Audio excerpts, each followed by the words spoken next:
Tabernáculo de adoração. E a gente tem visto aí a nossa jornada no tabernáculo de Moisés.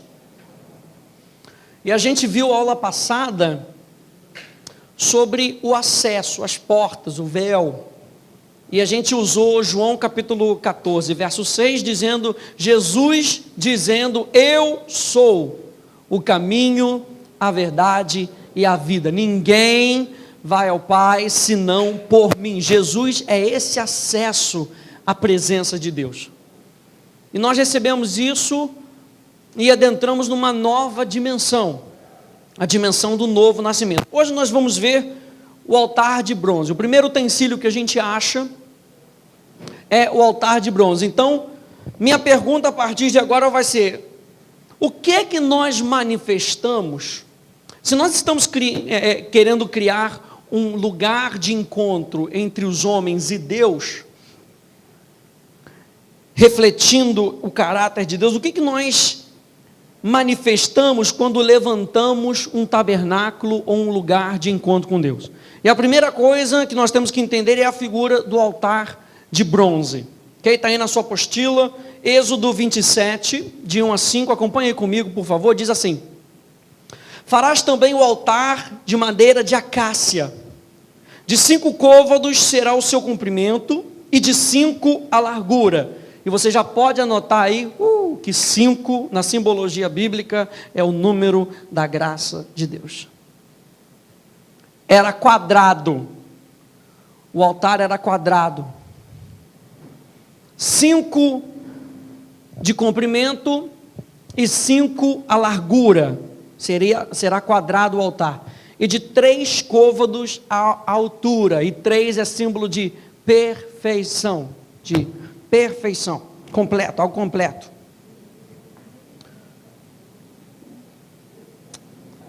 Dos 4 cantos farás levantar-se 4 chifres, os quais formarão uma só peça com o altar, e o cobrirás de bronze.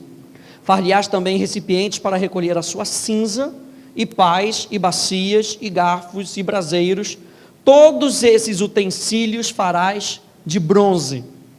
Far-lhe-ás também uma grelha de bronze em forma de rede, a qual farás 4 argolas de metal nos seus 4 cantos. E as porás dentro do rebordo do altar para baixo, de maneira que a rede chegue até o altar. Então, uma das primeiras coisas que a gente vê aí, é que esse altar de bronze era feito de madeira de acácia. E se você for acompanhar comigo aí na sua apostila, você vai ver que a madeira de acácia foi minuciosamente escolhida, porque era uma madeira que durava.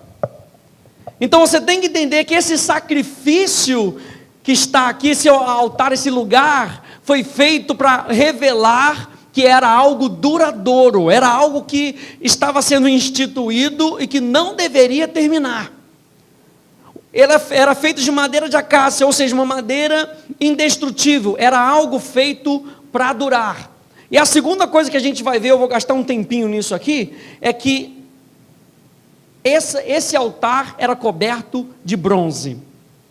E bronze, na simbologia bíblica, era símbolo do pecado, ok? Ou seja, os utensílios que eram marcados com bronze, eles lidavam de uma certa forma com o pecado. Então o que eu quero ver aí com você? Que o pecado, gente, a gente se relaciona com Deus, a gente sabe que Deus é amor, a gente sabe que Deus é misericordioso, mas Deus não tolera o pecado. Deus não tolera com o pecado. Isso quer dizer que Deus tem que lidar com o pecado da humanidade. Deus ele tem que lidar com o pecado da humanidade. E Deus não faz barganha com o pecado. Deus não faz nem mesmo barganha com a sua justiça. Você crê que Deus é um Deus justo? É isso que a Bíblia te mostra, que Deus é um Deus justo. Se Deus é um Deus justo, Ele tem que lidar com o pecado. Você vai ver como é que a gente vai chegar. Eu comecei dizendo para você que 5 era número de graça. A gente vai chegar lá, mas eu tenho que apresentar isso para você, para que você saiba que Deus é um Deus justo e reto. e que Deus não barganha com a sua própria justiça. O que Deus vê como sendo reto, para Ele não muda. Se Deus fala que o caminho é esse, Deus não vai desviar da sua vontade para chegar e dizer para você, não, tá bom, para você, eu vou abrir uma exceção para você. Deus não abre exceções quando se fala em justiça. Deus é um Deus justo. Então, mas gente, o que é essa justiça? Essa justiça é o compromisso eterno. Se você vai anotar, anote isso aí. A justiça é o compromisso eterno e imutável. Justiça é o compromisso eterno e imutável de sempre fazer o que é correto. De sempre fazer o que é correto. Então aqui o ponto do altar de sacrifício é que o pecado precisa ser julgado. E o que é o pecado, minha gente? Eu vou anotar aqui 3 coisas para que você entenda. Lembra que nós estamos vendo esses pontos para que nós possamos ministrar para as outras pessoas. O pecado é uma dívida. O pecado é inimizade. E número 3, o pecado é um crime. E como é Deus lida com isso? Eu peguei uma citação num livro que eu estou lendo, num pastor chamado R.C. Sproul, que ele diz o seguinte, olha só. O nome do livro é Verdade da Cruz. A necessidade da expiação de Cristo acha sua origem primariamente no caráter de Deus. Diga comigo, Deus é justo. Então, se há uma necessidade de expiação, essa expiação se dá por causa do caráter de Deus, porque Ele é santo e justo. Não pode desculpar o pecado. Deus não desculpa o pecado. Antes, Ele tem de exercer juízo contra o pecado. Portanto, Deus tem de punir os pecadores ou... Aqui que entra. Ele tem de punir os pecadores ou prover um meio de expiar o pecado deles. O que você acha que Deus escolheu? Ele tem que punir os pecadores ou expiar. Ele decidiu expiar. Então, tudo que nós vamos falar aqui hoje é com base na obra de expiação de Jesus. Quando você encontrar na sua vida esse altar e você se lembrar desse altar, você vai ver que esse altar fala de expiação. E expiação é substituição. Ok? Agora sim, pastor, agora eu já estou entendendo. Substituição.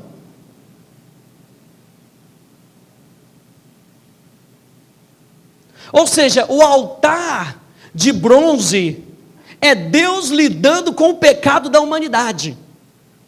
O que isso quer dizer? Que Deus já lidou com a natureza do pecado. E quando nós formos ministrar às pessoas, nós temos que nos lembrar que o pecado da humanidade já foi lidado.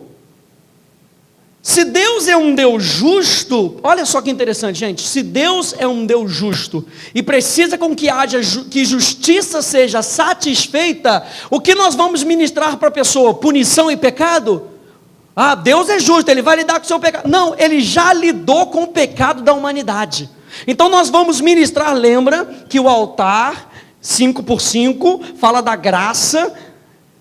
Então Deus, Ele já lidou com o pecado do homem através da expiação, da substituição de Cristo Jesus no nosso lugar. Jesus Cristo substituiu você. Ele trocou a vida dele pela nossa morte. Nós que estávamos mortos nos nossos pecados e delitos. Se nós estávamos mortos nos nossos delitos e pecados, a Bíblia diz que Deus nos deu da sua vida. Onde é que Ele fez isso? No altar de sacrifício. Deus estava lidando com o pecado da humanidade. Deus não precisa mais lidar com o pecado da humanidade, porque isso já foi feito em Cristo Jesus. Em Cristo Jesus, nós sabemos que Ele nos substituiu. Então, o que nós devemos ministrar quando nós falamos para as pessoas que depois do acesso, qual é a coisa mais importante que eles precisam? Eles precisam entender que Jesus Cristo já morreu no lugar deles. E como é que a gente apresenta isso, gente? Presta atenção, a expiação de Cristo, ela tem esses 3 aspectos, e é isso que nós vamos ver aqui. Eu quero dar para vocês 5 palavras com relação à obra consumada de Jesus. E a primeira dela é expiação. Expiação significa substituição. E como é que Deus nos substituiu? Se o pecado é uma dívida, se o pecado é uma inimizade, se o pecado é um crime, como é que Jesus nos substituiu? A primeira coisa então que a gente tem que ver é que essa dívida era uma dívida que você não poderia pagar. Porque olha só, se eu pego emprestado 10 mil reais com você, ok? Preciso pagar uma outra, vou pegar 10 mil emprestado com você, e você me diz assim, não, beleza pastor, você pode me pagar em prestações, isso quer dizer que dá para eu pagar. Só que se eu pego 10 mil reais com você, e de repente acontece alguma coisa na minha vida, que eu estava esperando pagar em prestações, eu digo, nem em prestações da Casa Bahia eu consigo pagar. Essa dívida que nós tínhamos com Deus, era uma dívida com Deus, nós não poderíamos pagar, era impagável. Você lembra daquela parábola que tinha uma pessoa que chegou para o seu Senhor e falou, olha, eu preciso que você perdoe minha dívida. E ele foi e fez o quê? Perdoou aquela dívida. Perdoou aquela dívida que, segundo os teólogos estudam, isso quer dizer que aquela dívida era de milhões e milhões e milhões de dólares, por exemplo. Milhões e milhões. E foi o rei e perdoou a dívida. Esse rapaz perdoado tinha um conservo que lhe devia 5 reais. Essa é a proporção, gente. Essa era a proporção de milhões de milhões de milhões de milhões que ele havia sido perdoado para 5 reais, por exemplo. 5 dólares ou 10 dólares. Que o seu conservo não tinha como pagar. E o que ele faz? Joga ele na masmorra. Você não vai me pagar não? Então você vai para a prisão. Muitas vezes, gente, quando nós não entendemos o caráter de expiação de Jesus, é muitas vezes assim que nós fazemos com as outras pessoas. Você tem que entender que essa dívida que você tinha, você não podia pagar. E essa dívida, gente, ela representa uma outra palavra que nós devemos saber, que é redenção.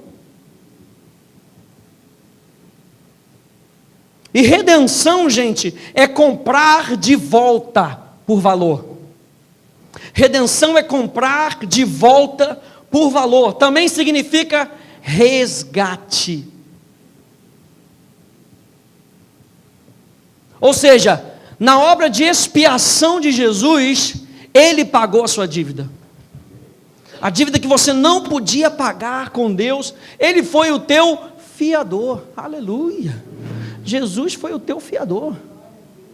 Deixa que eu pago, você não tem como pagar não? Eu pago para você. E o mais interessante, gente, é que ele fez isso, não é só que ele pagou isso com valor, é porque ele viu o valor em você. Quando nós ministramos nessa dimensão do altar de sacrifício, nós devemos dizer para as pessoas que Jesus já pagou o resgate. Que Jesus já nos redimiu do império das trevas, já nos perdoou a dívida, já nos redimiu. Redenção. E aí eu lembro do quê? Cristo Redentor. Cara, está de braços abertos aí na nossa cidade, só para mostrar para você que você tinha uma dívida e que Ele pagou por essa dívida. Para a gente isso faz todo sentido, porque nós entendemos a obra de expiação, de substituição na cruz do Calvário. Então, gente, redenção é comprar de volta por valor. Anote aí, Efésios capítulo 1. Efésios capítulo 1, então vamos ler. Efésios capítulo 1, versos 5, 7 e 8.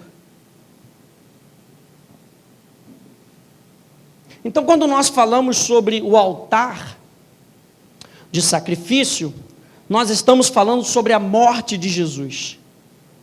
Por que Jesus morreu? Por que Jesus morreu no nosso lugar? Para concretizar essa obra de expiação. Efésios capítulo 1, verso 5, 7 e 8, diz: nos predestinou para Ele, para a adoção de filhos, por meio de Jesus Cristo. Lembra que nós vimos que Jesus é o acesso? Por meio de Jesus Cristo, segundo o beneplácito da sua vontade. Verso 6, para louvor da glória da sua graça, que Ele nos concedeu gratuitamente no amado. Verso 7, no qual temos a redenção. Essa palavra redenção é comprar de volta por um preço. É pagar o resgate. Redenção pelo seu sangue, a remissão ou perdão dos pecados, segundo a riqueza da sua graça. Mais uma vez, da sua graça. Ou seja, você não tinha como pagar a Deus, gente. Você não tinha como pagar essa dívida. Você não tinha como acabar com essa dívida. E Jesus foi e morreu no teu lugar. Verso 8, que Deus derramou abundantemente sobre nós. A obra de substituição da cruz do Calvário, e a gente vai bater nisso aqui hoje, a obra de substituição na cruz do Calvário é Jesus pagando a sua dívida. Se você já se enrolou no cartão de crédito, você sabe o que eu estou falando. E olha só que interessante, a Bíblia chama Satanás de quê? O acusador dos nossos irmãos. Porque ele constantemente é aquele camarada lá do setor financeiro do cartão de crédito que liga para você e diz: olha, tem uma dívida. E lembra você sempre, tem uma dívida. Mais uma vez ele lembra, tem uma dívida. E liga de manhã, de tarde, de noite. Só que se o diabo sabe que você não sabe que a sua dívida foi paga, ele faz isso de forma consistente. Mas se nós sabemos que a nossa dívida foi paga, porque Jesus já pagou a nossa dívida, você pode falar para ele: olha só, não me liga mais, porque a minha dívida já foi paga. E ele vai tentar a segunda vez, e você diz: cara, tu ainda não entendeu, já foi paga. Hoje eu recebi uma ligação que eu tenho recebido constantemente do Bradesco Cartões, não tem nada a ver com Bradesco. Não, mas a gente quer apresentar para você o nosso cartão de que minha filha, você não está entendendo, eu estou feliz no banco onde eu estou. Não, mas você não quer nem saber, não quero nem saber. Eu estou feliz onde é que eu estou. E é quando nós entendemos a obra de Jesus, o diabo ele vai tentar te ganhar, te persuadir. Não, mas olha só, mas e aquela dívida? Às vezes você lembra aquilo quando você fez aquela dívida? Cara, eu lembro quando eu fiz aquela dívida. Mas você se lembra quando Jesus pagou aquela dívida por mim? Já está paga. E é assim que nós ministramos às pessoas. Nós ministramos às pessoas algo que já foi feito. A dívida já está paga, e nós ajudamos pessoas a entenderem que elas podem andar sem esse peso. O camarada, quando está com a dívida tão grande no cartão de crédito, até deixa de ir para a igreja, ele vai, porque vai que os irmãos descobrem que a dívida dele, que o nome dele ficou sujo porque está em dívida. Jesus pagou a tua dívida. Segunda coisa é que o pecado é inimizade contra Deus. Dívida contra Deus é uma inimizade contra Deus. E essa palavra aí, para que a gente possa entender o que Jesus fez, reconciliação. reconciliação. Pecado é um estado de inimizade, mas Jesus nos reconciliou. O que é reconciliar? Reconciliar é ligar de novo. Adão estava morto espiritualmente, e quando nós falamos que uma pessoa está morta espiritualmente, isso quer dizer que ela está desligada de Deus. Okay? Inimizade, reconciliação. Ela está desligada de Deus. Uma pessoa que não nasceu de novo, a Bíblia diz que ela não consegue entender as coisas do Espírito. Por que ela não consegue entender as coisas do Espírito? Porque ela não está ligada com Deus. Ela não está ligada com Deus. E a obra de Jesus, ela nos traz o que? Reconciliação ou aproximação. É restauração de relacionamento. Reconciliação é restauração de relacionamento. O que Deus quer com você? Relacionamento. Jesus veio através da sua obra de substituição e pagou a sua dívida. O que nós ministramos? Redenção para as pessoas. Resgate. Jesus, através da sua obra de expiação, de substituição, anulou o estado de inimizade que era contra Deus. Gente, o primeiro favorecido dessa história, pasmem, não é você. A pessoa mais ofendida quando existe pecado é Deus, porque Deus criou você para andar junto com Ele, e quando o homem decidiu pecar, Deus ficou ofendido por causa do pecado do homem. Então era necessário que Jesus viesse como nosso substituto e acabasse com a inimizade. Aleluia! Ele é o nosso mediador. O único mediador entre Deus e os homens é Jesus. Nessa realidade, o que nós ministramos? Nós ministramos um Jesus que chega para perto. Um Jesus que restaura o relacionamento entre Deus e os homens. É isso que nós ministramos, gente. Gente, eu vou te falar. Eu estou ensinando aqui isso para você. Eu tenho colocado isso em prática. Toda vez que eu vou ministrar louvor, eu estou me lembrando dessas coisas que a gente vem trabalhando aqui. Gente, é muito gostoso. Sabe o que é melhor? Assim, a gente fala que a gente só tem aula uma vez por semana e que é pouco. Mas tenta pegar esse conteúdo que a gente está dando aqui para você, tenta pegar ele no teu espírito e aplicar ele, para você ver se não dá resultado. Vir para cá, ouvir e não fazer nada, não serve de nada. Mas agora pega isso, e quando você for ministrar o louvor na próxima semana lá na sua igreja, lembre-se da obra de substituição. Lembra que você está lidando com pessoas cujas dívidas foram pagas. Lembra que você está ministrando a pessoas que eram inimigas de Deus, mas que agora foram trazidas para perto. Uau, que dimensão é essa, gente? Eu não tenho que convencer pessoas a se chegarem para perto. Eu estou ministrando a pessoas que estão próximas de Deus, saibam elas ou não. Jesus substituiu todos. Diga comigo, Jesus substituiu a todos. Isso quer dizer que a dívida de todos está paga e a inimizade de todos foi retirada. Deus não vê mais o ser humano como inimigo. Deus não vê. Então por que você às vezes ministra como se o ser humano fosse inimigo? Se Jesus já pagou o preço por todos, Deus não vê o ser humano como inimigo. Sabe por quê? Justiça foi satisfeita. Eu falei para você que Deus é justo.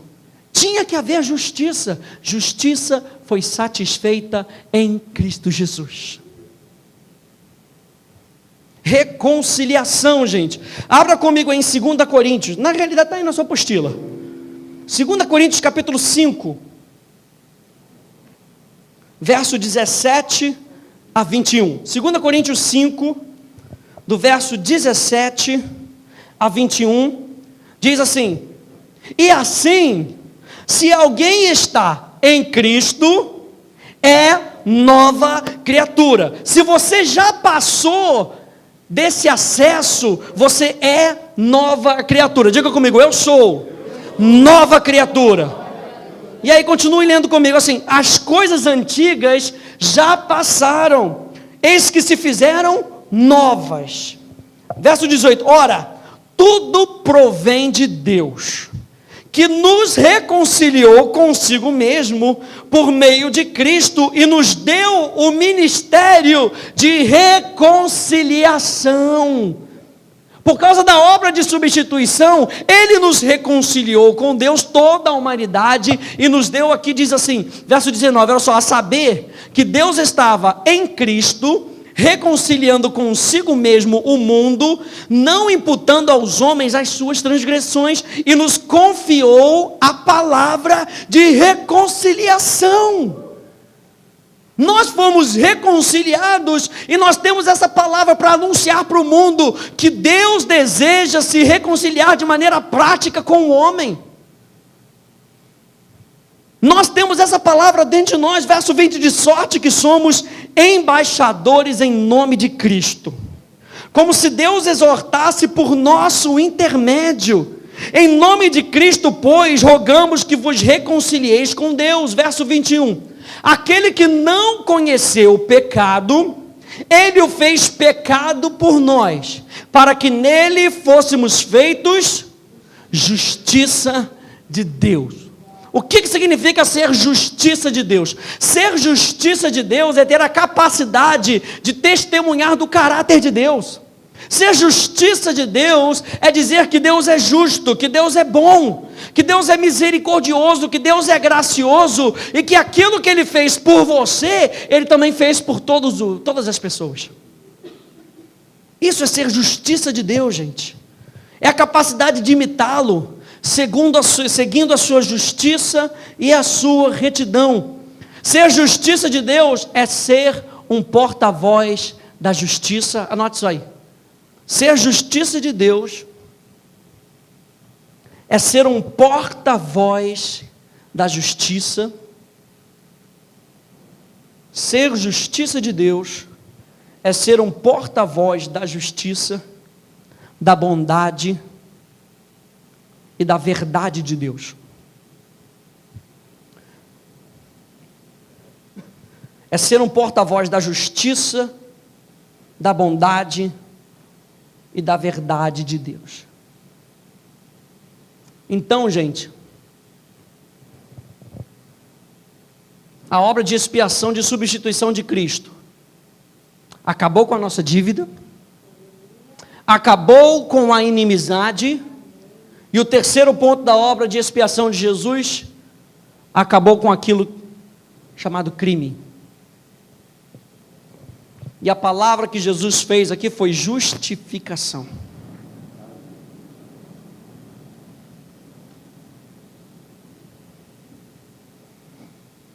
Até agora 4 palavras: expiação, redenção, reconciliação e justificação. Justificação é Deus declarar que você é inocente. Isso é justificação. É uma declaração. Ok? É uma declaração legal. Justificação é você ser declarado inocente. É uma entrada permitida sem culpa. Então, justificação é inocência.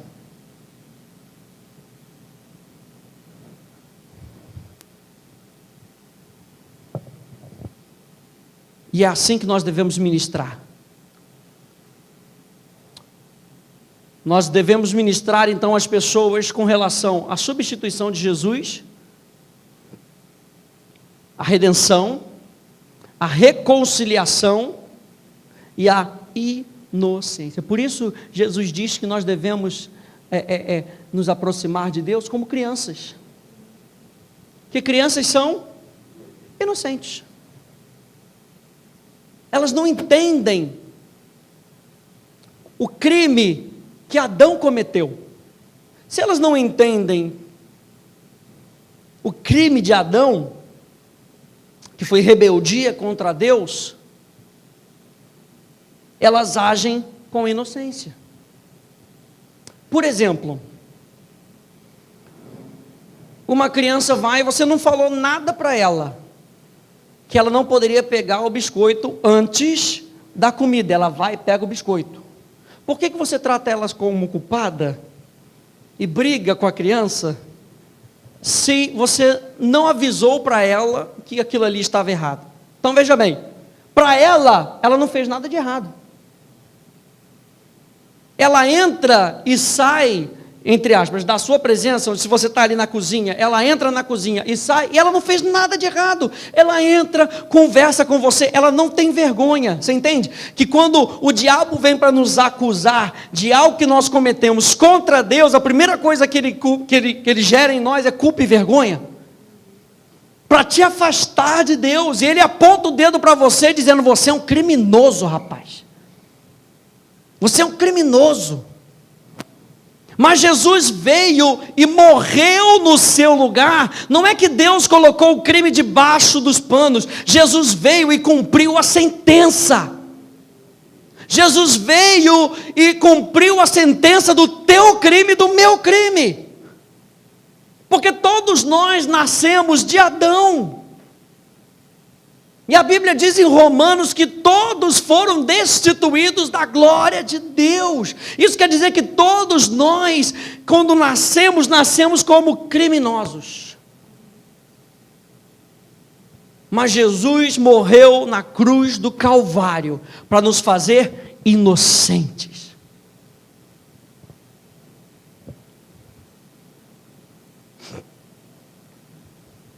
Expiação. A obra de expiação, então, pega essas três palavras: redenção, reconciliação e justificação.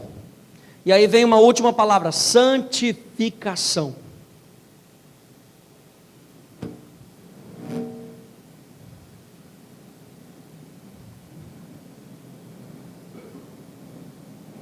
Santificação. Também pela obra de Jesus, santificação, onde nós somos separados para Deus, para um propósito específico. Somos separados para Deus, para um propósito específico. Então eu fiz um resumo aqui mais ou menos do que a gente falou até agora. Presta atenção nisso. Jesus morreu nos substituindo. Sua obra completa declarou a nossa inocência, nos comprou de volta para Deus, nos aproximou do Pai e nos separou para um propósito. Foi isso o que Jesus fez, morrendo na cruz do Calvário para você. Eu vou repetir: Jesus morreu nos substituindo. Sua obra completa declarou a nossa inocência, nos comprou de volta para Deus, nos aproximou do Pai e nos separou para um propósito. Essa é a obra de Jesus na cruz do Calvário. E deixa eu falar um negócio aqui para você que é interessante, que no altar de sacrifício, o altar de sacrifício era o único lugar onde se lidava com o pecado.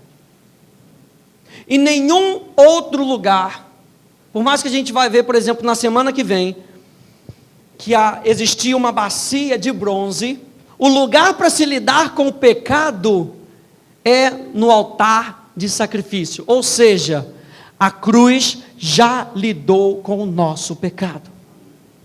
Por isso o apóstolo João vai dizer que se você pecar ou se você errar, Deus é fiel e justo para lhes perdoar dos seus pecados. Por quê? Porque Ele já lidou com os teus pecados, com a tua dívida e inimizade, com o teu crime na cruz do Calvário. Então quando nós ministrarmos às pessoas, quando nós formos criar um ambiente para que as pessoas adorem, não pode ser um ambiente pesado, gente.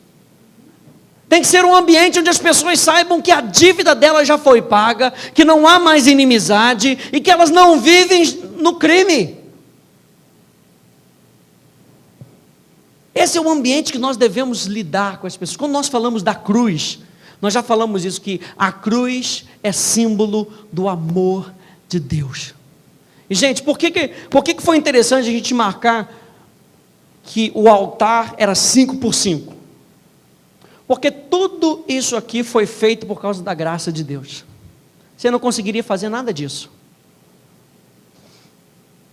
O altar de sacrifício fala da graça de Deus, do favor imerecido. Do favor imerecido, gente. Jesus, então, é esse caminho de reconciliação. E é nesse lugar, no altar de sacrifício, que nós encontramos uma adoração submissa, gente. Onde nós nos colocamos debaixo do senhorio de Cristo. Onde nós permitimos que Jesus seja a cabeça da nossa vida, cabeça da nossa casa, cabeça da nossa existência, cabeça da nossa igreja. É uma adoração submissa. Com a nossa vida submissa, nós conduzimos outros para a visão do senhorio de Cristo. Foi Ele que comprou a nossa vida. Diga comigo, foi Jesus quem comprou a minha vida com preço de sangue. Essa semana faça esse exercício. Quando você for ministrar a outras pessoas, ministre com base no senhorio de Cristo. A Bíblia diz que se você crer com o seu coração e confessar com os seus lábios que o quê? Que Jesus é o Senhor.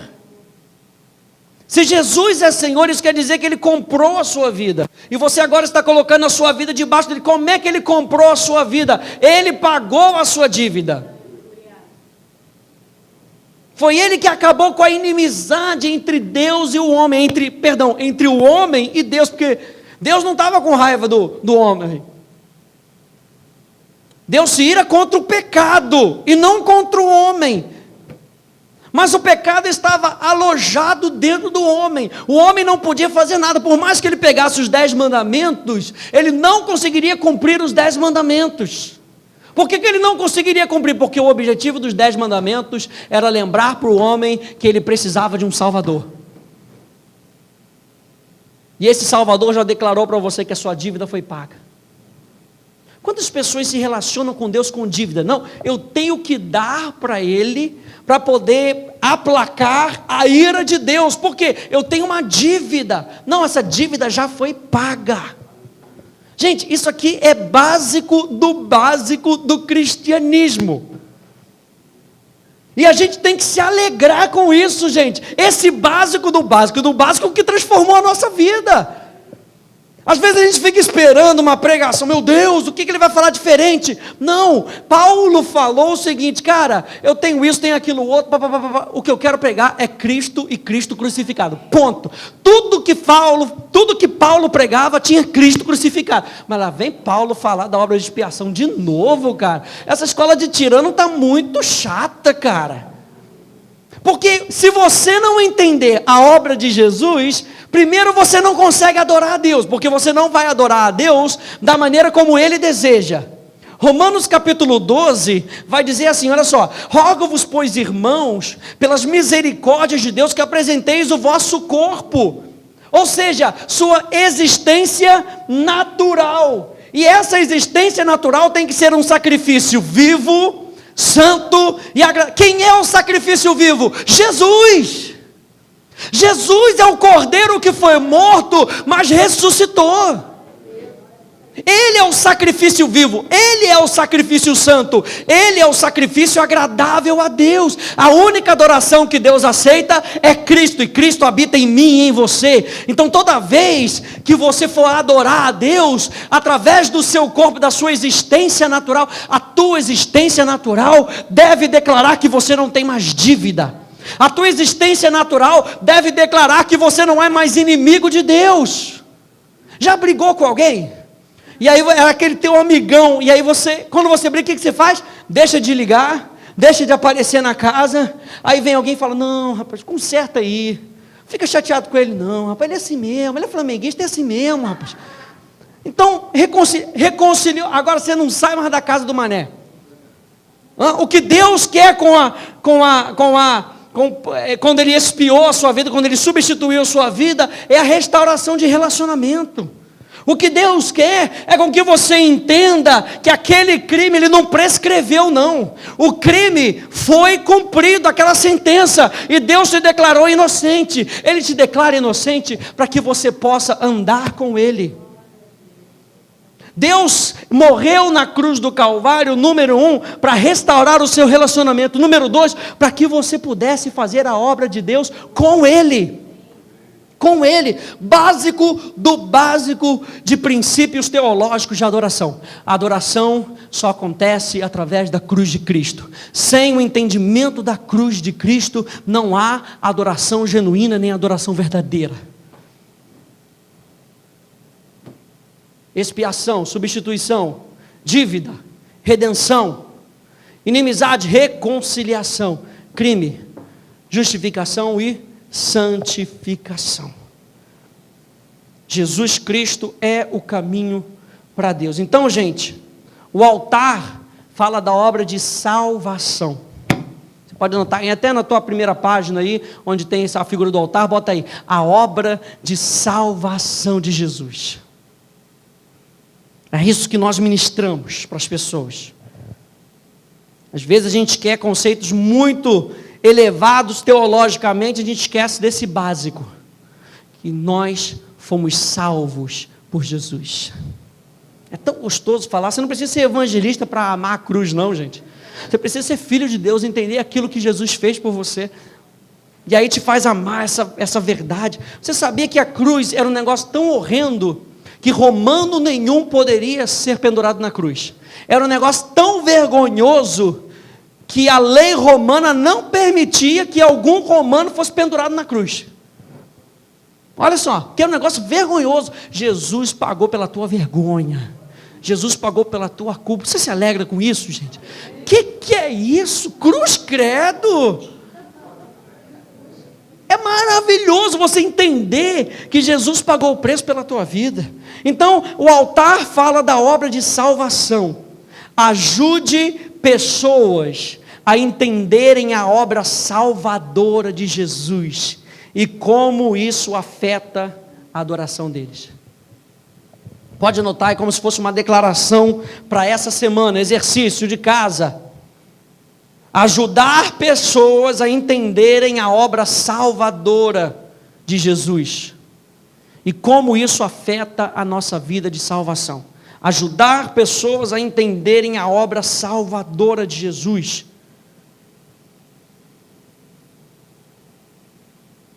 Não há outro nome pelo qual importa que os homens sejam salvos: Jesus Cristo.